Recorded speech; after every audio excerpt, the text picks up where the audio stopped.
ever wondered what scholarship applications consist of? In this video today, I'm going to give you a broad overview of what a college scholarship application will typically consist of. Now, if you're new here, my name is Shannon.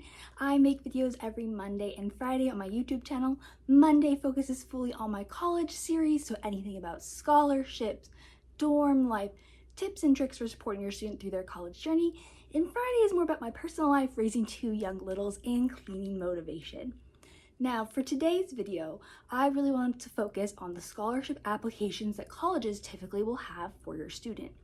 Now, colleges across the US typically have their applications open somewhere between October and February, and that is applying for the next academic year. So that means if you currently have a high school senior, they're going to apply for scholarships during their senior year of high school that will be for the following fall. Many schools open their scholarship application to all students and potential future students. This means that you do not have to actively already be enrolled on campus to apply for scholarships. As long as your student has applied to the institution, they typically are invited to apply for their scholarships. So let's dive into an overview of a typical college scholarship application. Most college scholarship applications have been condensed down to one application, saving your student a ton of time.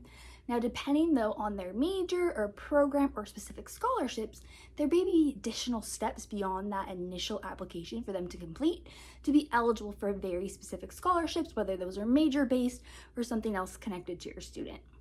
Now, it's really important that your student completes all application material. The main application, along with any supplemental material, will auto match them in the scholarship system to scholarships they may be eligible for. This is super important detail to note, that there's not someone typically behind the scenes hand matching students to what they're eligible for. There's actually a computer system. So when your student is hitting certain boxes, checking certain marks, or data that's being inputted into the system like their GPA or their FAFSA, that information is auto matching them into scholarship opportunities. So taking your time with a scholarship application is extremely important, as every single thing can auto match a student into a scholarship. From the auto matching, each scholarship pool is then reviewed by a scholarship committee to really dive down of those applicants who landed into the pool, who is truly eligible for the scholarship, and then they're scored for that scholarship. So who clearly matches the criteria as closely, has the best application, and then they're able to be matched perfectly to the scholarships as recipients or also as alternates. Every scholarship always has alternates chosen. So if at any time, at any reason, the student becomes ineligible for their scholarship, the scholarship committee or the financial aid office is able to go on to the next candidate to make sure that scholarship gets awarded to our students. So let's go through the most common aspects of a scholarship application. The first one that's going to be on most applications is a checkbox section. Now what this really is, it is a long list with checkboxes for your student to mark everything that applies to them. And I mean everything, I mean everything. This is one of the main areas that's going to auto match your student into those scholarships they are eligible for. So anything that applies to them, they need to check that box. Now, what are some examples of these checkboxes? They could be participation in certain clubs. So are they a member of the chess club? Are they a member of the investors club? It can be for athletics. Do they play on an intramural team for volleyball? It could be interest in a future career. So they have an interest in being a teacher in K through 12. They have an interest in being an author. They have an interest in being a biomedical scientist for cancer. The limit is infinite of what could be in those checkboxes, but it's important that your student goes through and marks everything that matches to them. If your student misses a checkbox that actually matches something that they are interested in or some of their experience, they're going to be missing out on the scholarships that use that checkbox as an auto filter to get them into that scholarship. So my biggest tip is in this section for your student to take their time, read through every single line all the way, because sometimes some checkboxes will be, have you been any of the following, and will list out a ton of items, and your one that qualifies for your student may be somewhere in the middle there. So they need to read every line carefully, and then once they are done with their application, before they hit submit, go back to those checkbox areas and reread through the list one more time and see if there's anything that they missed that they're eligible for. These are really what's going to auto match them into scholarships, so they want to make sure they get every opportunity. Now, the next section that most scholarship applications are going to have are the short essay answer sections. Now, this is an area for your student to be as detailed as possible. These questions are really what the review committees are going to read when they're scoring your student's application. So the checkboxes filter your student into the application, and then the essays are what really are being scored by the review team. This is an area where your student needs to be detailed, provide full answers, and needs to be aware of the word count or character count that is provided for them in the instructions. This is not a place for your student to write 2 sentences. They need to be providing details, providing examples, really expanding upon their answers. If they do not have an answer to a specific question, writing NA is not acceptable whatsoever. They need to explain why they don't have an answer to that question. So a great example of this is, let's say one of the questions is, what school activities have you been involved in within the last 3 years? Now, let's say your student hasn't been involved whatsoever because they have been sick or they have been taking care of a family member. There is no activities that are provided by the school that they're interested in. They have severe anxiety. They've been going through bullying. Whatever the reason is of why they have not participated in things for school the last 3 years, they need to put that in the answer. They need to explain exactly why they've not been involved.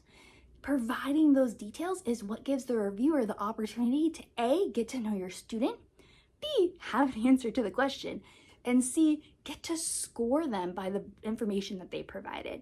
So it's really important for each of these short essay answer questions, your students providing as much detail as possible and not phoning it in by writing NA or writing 1 or 2 sentences.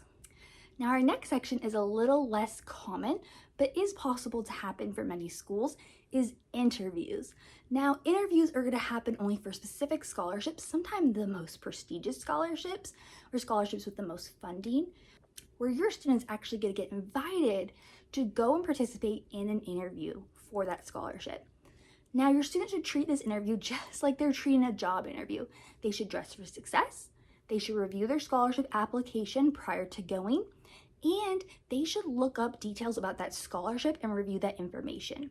On most financial aid websites, so your student's college financial aid website, they'll provide a list of all the scholarships, and they'll have a background or detailed description of the scholarships. That is important information for your student to pull off that website and review prior to going into that interview. Your student should also be prepared to answer questions about why they chose their major, why they chose their future career or what their future career plan is, things they are involved in, what has made them successful in school, what are basic interview questions of what is their greatest strength, what's their greatest weakness. They should also be prepared sometimes to answer about current events, so maybe watching the news for a day or 2 prior to the interview might be a great idea as well. Now, the amazing thing about interviews is A, your student's actually getting their face in front of the interview committee. Now, this is important because no matter how your student does in their interview, they're going to be able to show the interview committee who they are. They're putting a name to the face, they're getting to express their interests, what their future careers are, really humanizing your student. The other amazing thing about these interviews is, being honest, most students do not want to take those extra steps to complete the interview, whether that is completing the interview in person, completing it online. They don't want to take the time to prep, to get dressed up, and that automatically narrows down the candidate pool for that scholarship.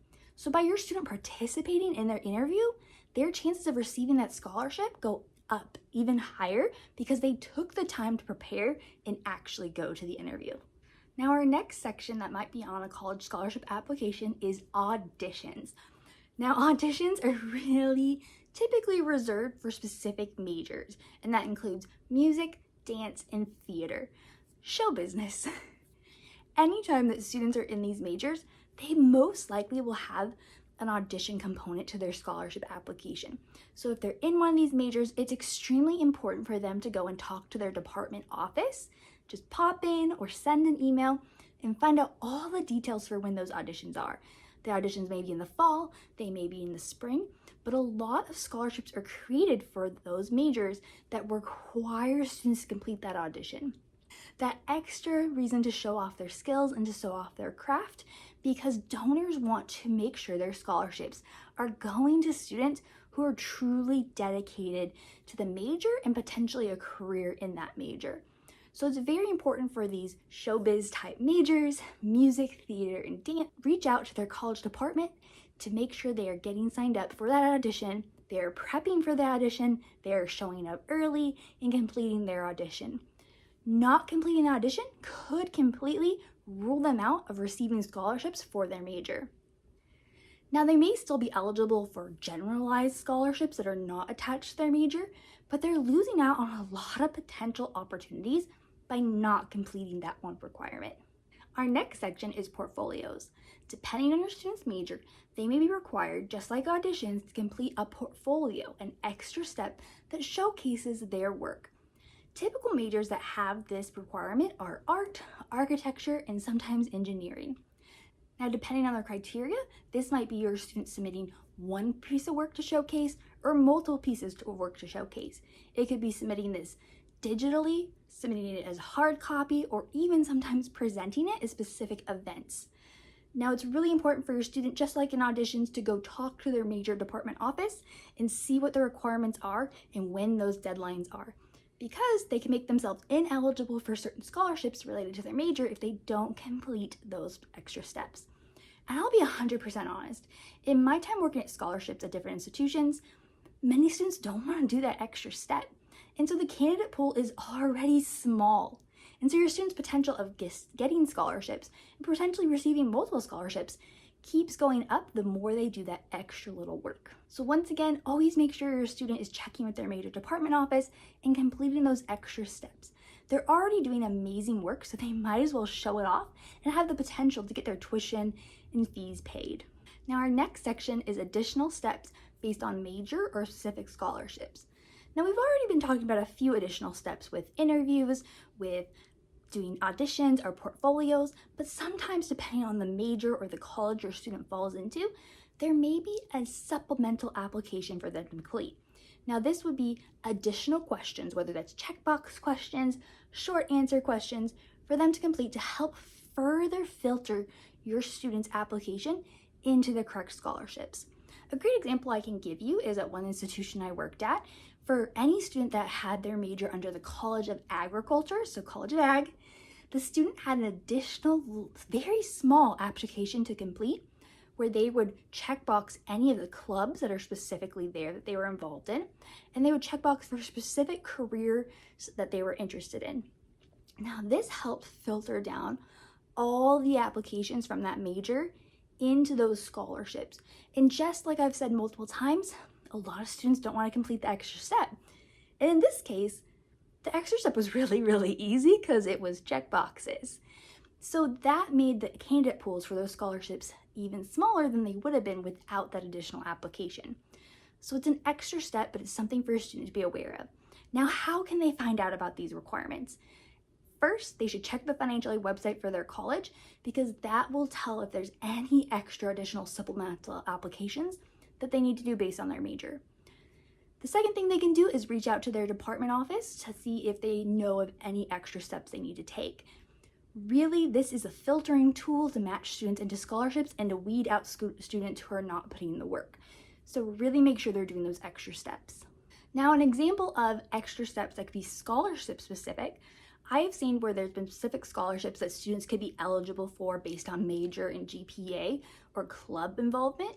And then they are asked to either read a short article, read a book, and then put in their response to that article or book, or answer a few short questions based on the book to make sure they did the reading and see their reflection on it. As we've talked about before, it's extra work, so the scholarship applicant pool is smaller. So yes, your student may need to read an article that they're not super interested in, or take the time to read an extra book and answer some questions, but it's all providing themselves extra opportunity to receive a scholarship. And sometimes just putting that in that extra work is what really shows everyone that they are truly interested in the scholarships. Now, something to be aware of is depending on your student becoming eligible for certain scholarships, they may receive a scholarship email telling them to complete these additional steps. So it's very important when your student is in the process of completing scholarship applications for them to be checking their school email. Their school email is gold. That's where everything for school is going to get emailed to once they're currently a student on campus. So they need to make sure that they're checking for those additional steps and any instructions that come through email. Now, typically one of the final sections of a scholarship application is recommendations. So this is either letters of rec or it is a recommendation form that is going to be completed by someone other than your student. Now, typically, this is going to be completed by faculty or staff that know your student, have taught your student, and worked with your student. I'm going to do a future video that gives tons of information about letters of rec and form recommendations, but some tips I want to give you right now is that your students should be reaching out to faculty and staff who know them really well. If a scholarship application only allows for one letter of rec, I would recommend it being from a faculty member, someone who can speak to their academic experience. If an application allows for more than one letter of rec or form, have one be academic focused and one be more socially focused, so things that they're involved in on campus, their journey as a college student, their challenges, their struggles. Always make sure your student is asking the individual ahead of time. Many times on these applications, instead of it being the student submitting those letters on behalf of the faculty, it's going to be the student inputting their email into the application. And then the individual is going to get a notification that Jenny is asking you to complete a letter of rec for her scholarship application. But it can be really awkward if Jenny never asked her faculty member to be a recommender for her. She just assumed they would do it. Letters of rec and form recommendations do take a lot of time because you want good quality letters. You don't want a form letter that just says, yeah, they're great, they got an A in the class, woo! You want something that really speaks to your student, the things they've noticed about it, some of their strengths and weaknesses, things they've overcome. So asking ahead of time and asking with appropriate length time is really important. Your student is most likely at any point of the year able to go onto their financial aid website and find out details about their scholarship application. So they could, let's say the application opens in January, they could already ask their faculty member in December to, hey, would you mind submitting a letter of recommendation for me for this scholarship application? It's going to open in January. I'll remind you then, but I just want to talk to you about it now so I'm considerate of your time. That is going to go a long way with faculty and staff. You are showing them that you're appreciative of their time. You want a quality letter. So asking ahead makes the whole process better for everyone. So those are the most common sections that are on a college scholarship application. So that includes checkboxes, essay questions, it might be auditions, portfolios, interviews, or additional supplemental applications. Also, letters of rec or recommendation forms. Beyond getting all those sections complete, before your student hits submit, it is highly important for them to go back and check all their work. Check everything. Go back through those checkboxes. Make sure everything your student is eligible for is checked. Reread through the short essay answers. Make sure everything has correct spelling, correct grammar, is providing examples and details. And then make sure any additional steps that you're asked to do are completed or completed by the additional deadlines. Once a scholarship application is completed, it's out into the committee's hands, into the scholarship universe to happen from there. But deadlines are extremely important. Most campuses are not going to extend scholarship application deadlines for any reason. There's too many applications that are coming in. Sometimes the system does not allow for applications to be submitted later. There's no way to open it and get the students into everything they need to be into so they can match the scholarships. So your student completing everything by the deadline is highly important. If they miss the deadline, most likely there is no exception and they will not be eligible for scholarships that year. Now let me take you through the process of what happens after your student hits submit and a scholarship application is closed. Once a scholarship application is fully closed, typically what happens next is all imported data is added into the system. Now this is importing in major, GPA, FAFSA information, or any units or credits, year in school, anything that is data that your student doesn't need to complete, but that is going to come out of softwares like PeopleSoft, different softwares campuses use. All that information will get imported and added to your student's college scholarship application. From there, your student is then matched based on all that data and their own answers from those checkboxes in different areas on the application into the scholarships they are potentially eligible for.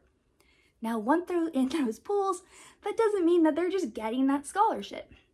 Every single scholarship has its own criteria, has its own preferences within that criteria, but also may have those additional requirements that have to be hand edited in, as well as most scholarships have a limit of how many individuals can actually receive the scholarship.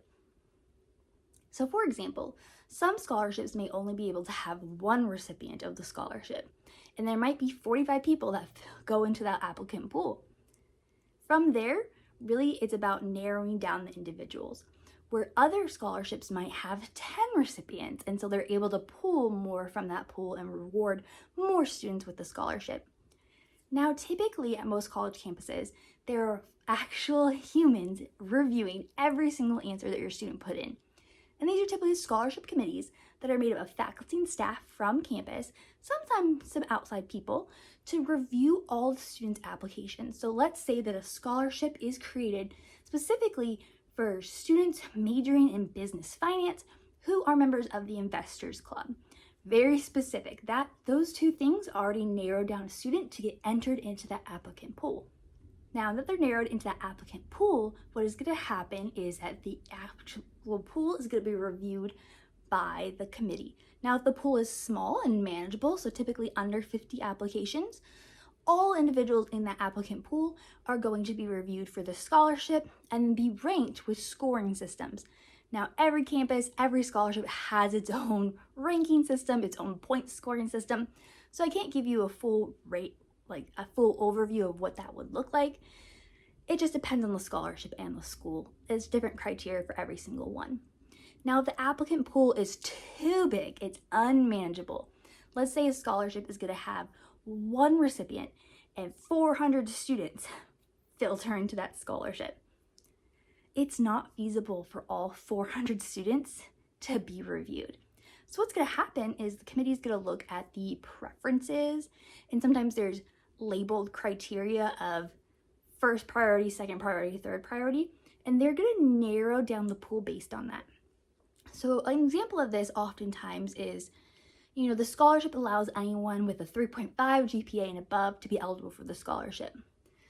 But if 400 people are filtering in, the first preference of that scholarship may be for the highest GPA. So maybe only students with a 4.0 or 3.8 and above are actually going to be reviewed for the scholarship to be eligible for it. It has to be manageable because there's actual humans reading every single application and scoring it. When there's too many applicants being reviewed, it's human nature. We get sloppy, we get a little lazy.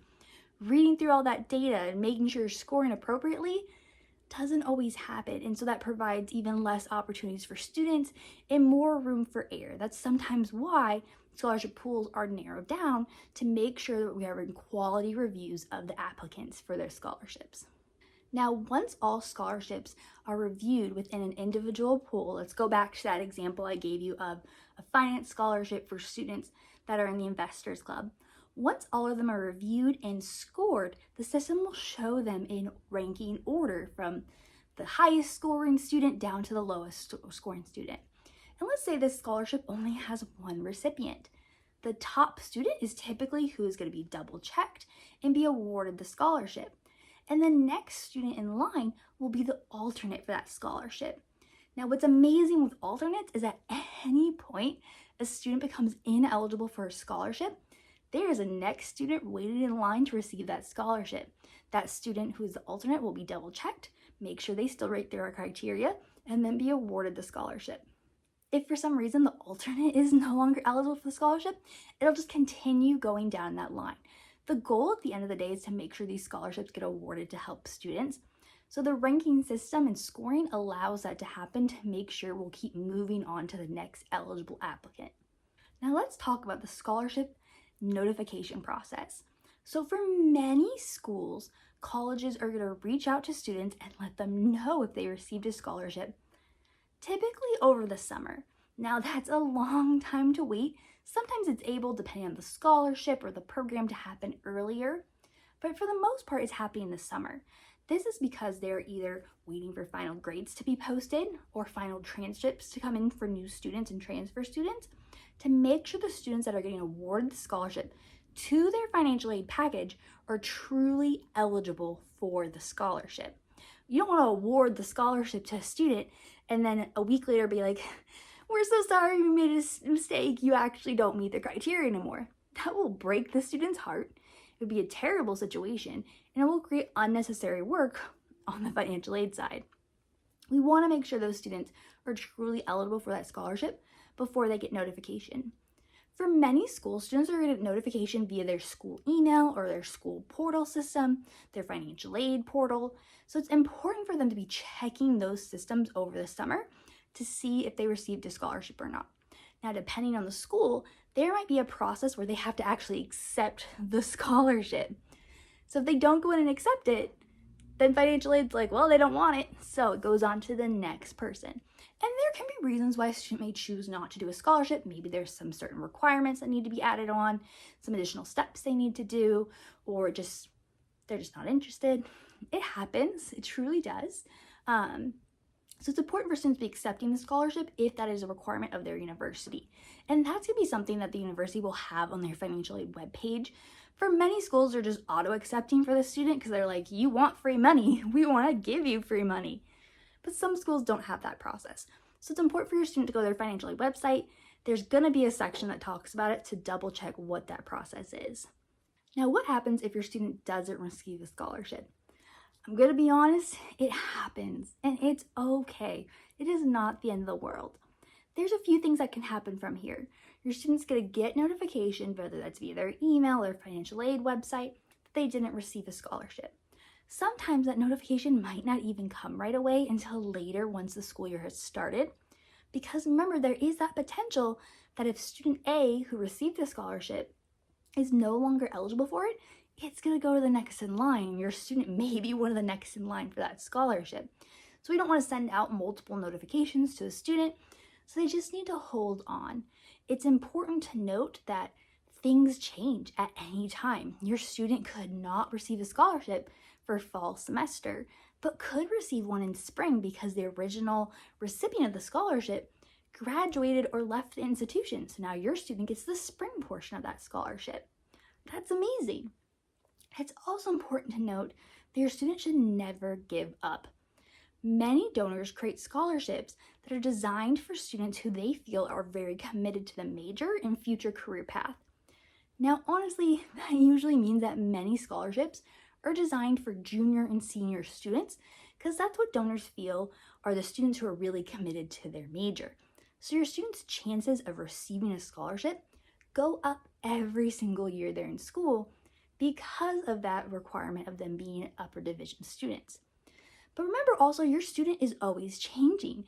Their club involvement's changing, their GPA is changing, maybe their major's changing, their financial aid information is changing. So every year, it's a whole new ballgame of what they might be eligible for. Also on the other side, every single year, new scholarships are being created at every college. More money is getting funneled into these scholarships, more opportunities. Maybe a scholarship that used to only be able to have one recipient is now able to have two recipients. Things are changing every single year. So it's really important that your student doesn't give up and that every year they complete that scholarship application, as it is what makes them eligible. This is not a one and done situation that your student applies going into their freshman year and they never have to apply again. They need to be completing that application every single year to see what they would be eligible for, because there's so many factors from your student to behind the scenes that are changing and providing new opportunities for your student to be a scholarship recipient. Alrighty, y'all, so that is an overview of a typical college scholarship application.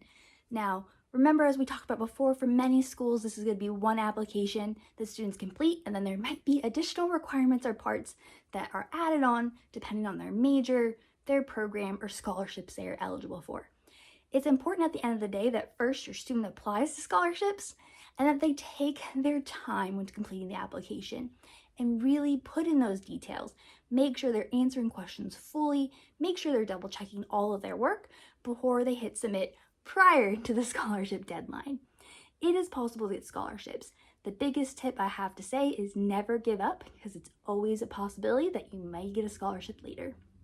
If you would like more content surrounding scholarship applications, dorm life, college in general, please feel free to follow me here on YouTube, but you also can follow me on Instagram and TikTok for more daily information.